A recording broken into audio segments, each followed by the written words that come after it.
নমস্কার বন্ধুরা, আজকে ব্লগে আপনাদের স্বাগত।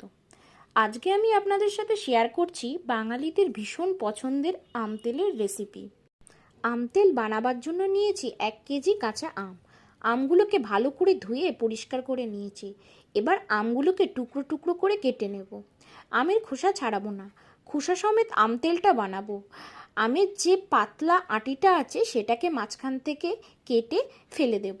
আম তেলের জন্য আমরা যে আমের টুকরোটা করছি এর থেকে ছোট টুকরো করব না। এরপর আমের কাটা টুকরোগুলোকে একটি পাত্রের মধ্যে নিয়ে নিলাম। এরপর আমের টুকরোগুলির ওপরে পরিমাণ মতো লবণ, পরিমাণ মতো হলুদ গুঁড়ো এবং পরিমাণ মতো লঙ্কার গুঁড়ো ছড়িয়ে দিলাম। এরপর এটিকে ভালো করে মাখিয়ে নেব। তারপর এগুলিকে একটি থালাতে বিছিয়ে দেব রোদে শুকাবার জন্য।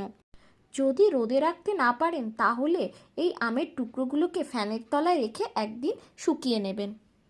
আমি এই কাটা আমের টুকরোগুলোকে কয়েক ঘন্টার জন্য রোদে রেখে দিয়েছিলাম। এরপর আমরা ফ্রাইং প্যানে নিয়ে নেব কিছু গোটা মশলা।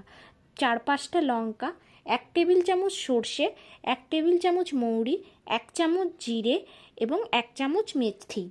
গ্যাস ওভেনটাকে লো ফ্লেমে রেখে আমরা সমস্ত গোটা মশলাগুলোকে হালকাভাবে ভেজে নেব।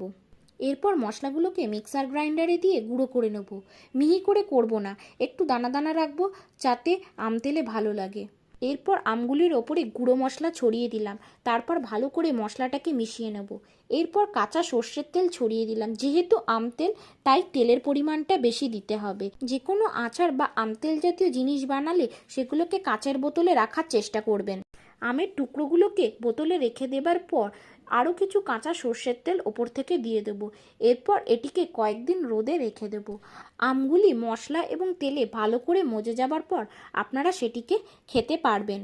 এই পদ্ধতিতে আম তেল বানালে আপনারা আম তেলটিকে 1 বছর পর্যন্ত স্টোর করে রাখতে পারেন। যদি ভিডিওটি ভালো লাগে অবশ্যই লাইক, কমেন্ট, শেয়ার করে দেবেন। নমস্কার।